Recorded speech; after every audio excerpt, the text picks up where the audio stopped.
Hey guys, how are you? Vladimir here from Home Trader Club. In this video, let's talk about supply and demand. I know that this is a subject that you can find tons of material about, but I want to make in this video kind of a complete guide in like all in one place that you need to know about the supply and about the demand. The levels where things happen. The levels where you can find amazing trading opportunities from. Ready? Let's begin.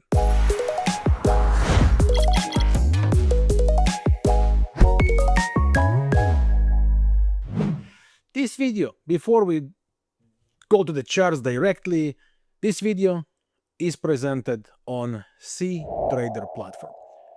Why cTrader? Here, this is why. As simple as that. I can talk about it for an hour. You probably watched some of the videos, maybe all, that I uploaded about the cTrader platform. I started this project several months ago. I don't remember exactly when. And the idea here is to share the exposure to this platform. I myself was exposed to it in 2025 only for years. I'm a person behind MetaTrader, and I use MetaTrader for all these years. However, cTrader rising like in a crazy pace to the very top of the industry, and this platform is superior to many other platforms for professional trading. Absolutely phenomenal. Once again, here are all the reasons why cTrader is the best. That's why I decided that this one would be presented on cTrader platform. So what do we have when it comes to supply and demand? What do we need to know as traders? First of all, what is supply? What is demand? What are these terms that everybody is throwing to the air? Supply, demand, buy here, sell here. So, sellers and buyers. Let's try to simplify that. Imagine you want to buy a house. Would you want to buy this house in a place where others are actually buying? Things are growing, the neighborhood is developing, the town or the city is developing, new facilities, kindergarten, clubs for adults, whatever you are looking for. But would that be where you would be looking to buy, or you would be looking to buy in a dead place where nobody is buying, nobody happens to show any interest at that place, nothing happens at that city, town, neighborhood? Where would you want to buy, right? So the answer for most of us is we want where things happen. We want to be part of where things happen, where there is life. When it comes to trading, that's the same thing we want. So think about it this way. Where are all the traders? Where there is a supply, tons of sellers. Where there is a demand, where everybody wants to buy, right? That around this areas, that's where things happen or have tendency to happen. Natural pressure. Things happen around specific levels, specific times for a reason. This market, it's not about drawing trend lines, beautiful divergences, Fibonacci's, channels, you name it. This is all about supply and demand, buyers and sellers at real time. So how do we spot them? There are several ways, and if you scroll on the internet and watch other videos than that and read other ebooks, whatever it is, you will find many different ways. All of them are surrounding around the same logic. Where buyers are taking control is demand, where sellers are taking control is a supply.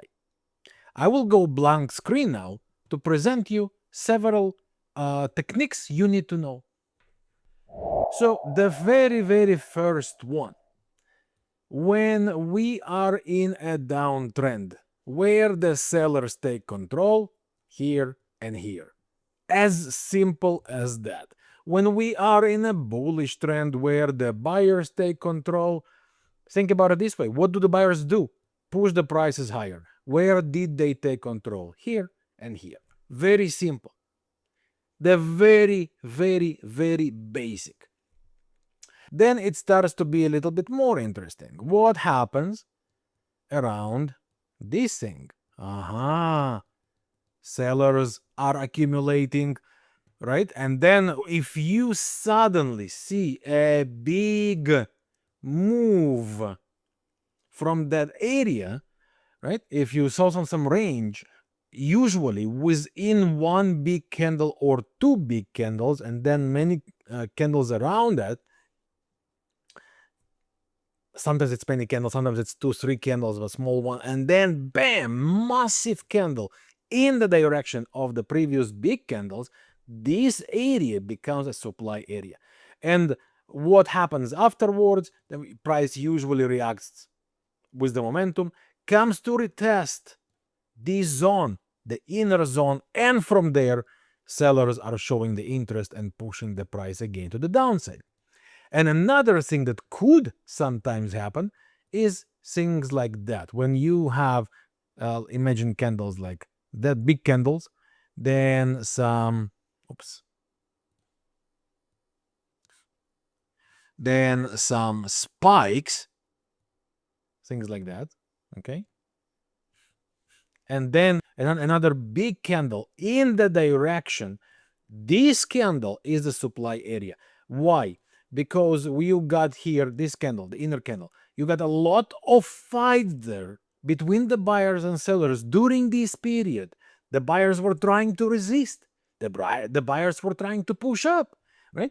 And if the sellers are the ones who manage to take the control, especially if the next candle is a very big candle, that zone becomes supply area. Okay, and that means from this zone, when the market comes to retest, we would be looking for sell opportunities from that area. Of course, when it comes to the buys, it would be the mirror case. I will show you quickly so you understand how it all looks like. So we discussed about the basics. That's the basics, right? Where the buyers take control, which are the lows. This is the place where we know that this is the demand. If these areas come to retest, these are the zones where we would want to look for the buy opportunities. Here or here, we'll be looking for the buy opportunities. What could happen as well is we got a big move, then usually some small ranging condition within one big candle or two big candles, last candles of the up move.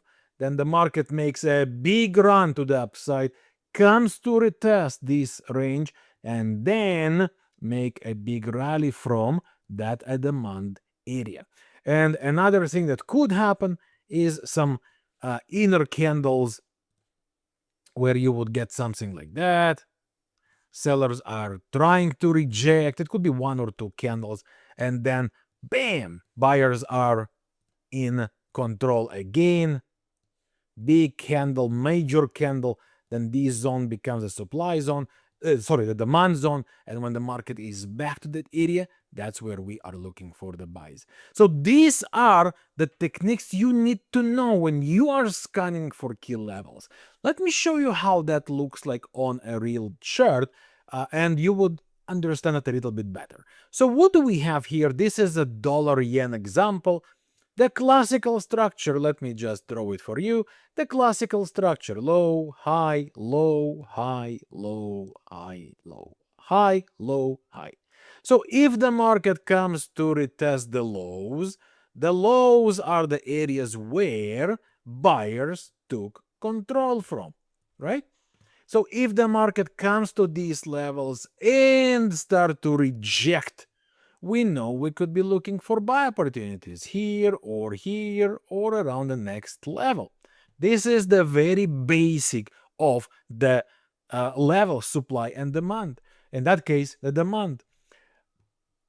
Another thing that we have is the ranging before the market explodes. Take a look at that case here. You see what happens here? Buyers, sellers, buyers, sellers, buyers making in few waves, and look how it builds up at that zone, guys. Low, high, low, high with the gap, low, boom, a high. This resistance is broken with a big, let me zoom in, with a big candle, big green candle. Look at that. Then what happens next? Ranging within this one green candle. And then bam, another run by the buyers. So what is this zone? Demand. This is where buyers are likely to take their control from. So when this zone will come for a retest here and then here, we know we could be looking for possible buy opportunities. So when you recognize one of these scenarios I was presenting, you know that something could happen around these levels. And what do I mean something could happen? So if we mark, for example, we say, okay, so this is our range, right? And this is the low here, the spike of the low, right? That's our demand levels. Around these zones, we would be looking on a lower time frame for some opportunities. If this is a daily chart, I would be looking for 4-hour or even the 1-hour to see what happens around the zones. And what I want to see around these zones is the price flip. What do I mean by that? From sequence of lower highs, lower lows, I'm looking for higher highs, higher lows. And when that happens, then buy these retraces gives you the edge, as long as it happens to be from higher time frame demand zone. So as you can see here, we have a sequence of lower highs, lower lows, and then at some point here, from lower highs, lower lows, boom, we have higher highs, higher lows, which means after retraces, we can look for the buy opportunities and to enjoy some bullish run as long as it is bounces from higher time frame demand zone. So this is how we find the demand levels. We have the best three methods. And again, you can find many different techniques and definitions and initials and short names and whatever. The logic is always the same. Always the same, where buyers take control. It is either the low or the spike where there was a rejection and then something exploded, or a little range before it exploded. It's that simple. Now, what happens around the sell zone? It is absolutely the same. For the sell, we have the highs as the sell zone. We could have a range before major control and then a sell. We can have combinations, right?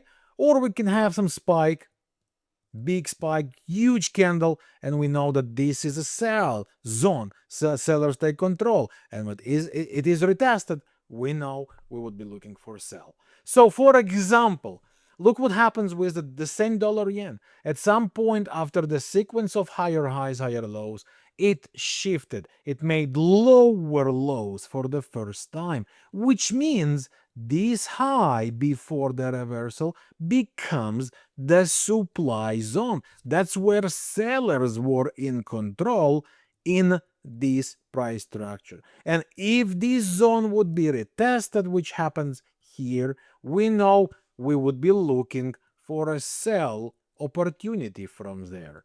So in that case, look how interestingly it happens. This is the high of the supply, but look what happens in terms of structure. High, low, high, and you see this ranging? Boom, sellers take control. Look at that. Look at this beauty. Okay, look at that. It's a rally, but look how weak it is. How without any momentum, without any power, any control. That's buyers. No, then sellers step in the game, and that becomes a major sell zone. Together with this high, we know that something should happen around this area. So when you drop to the 1 or 2 lower time frames, 2 maximum, okay, when you go, if this is a daily, so we go to the 1 hour, 4 hour, or 1 hour, and what I'll be looking there is the price flip from higher highs, higher lows to lower highs, lower lows. We break that and we have the opportunity with these retraces get in the sell. This is when you master that, all the rest is simpler. Indicators, fantastic. Indicate. Fibonacci, amazing as a tool. Channels, beautiful. Trend lines, powerful. But price is the king. Fact. Period. Master finding these levels. Master defining these levels. And your trading would be improved dramatically. So that's it for this video. If you have any questions, don't hesitate to ask in the comment section. And thank you for watching. I hope you find value in watching that and you improved your knowledge, maybe learned something new, maybe you're exposed something new. And if you want more, much more, make sure you follow us. The link is below this video in the description. So thank you very much once again for your time. I wish you all the very best. And one thing I want to also remind you, as I said at the beginning of the video, I created a dedicated playlist on cTrader. If you didn't watch these videos, make sure you watch that on the playlist. You can find it on the channel. It is covering everything you need to know, almost everything you need to know about the platform, how to use all the important features, different strategies to implement and work with on this amazing platform. So make sure you watch that. Thanks again for your time. I'm wishing you wonderful trading. Best to you and yours. And I'll see you soon with more. Good trading. All the best.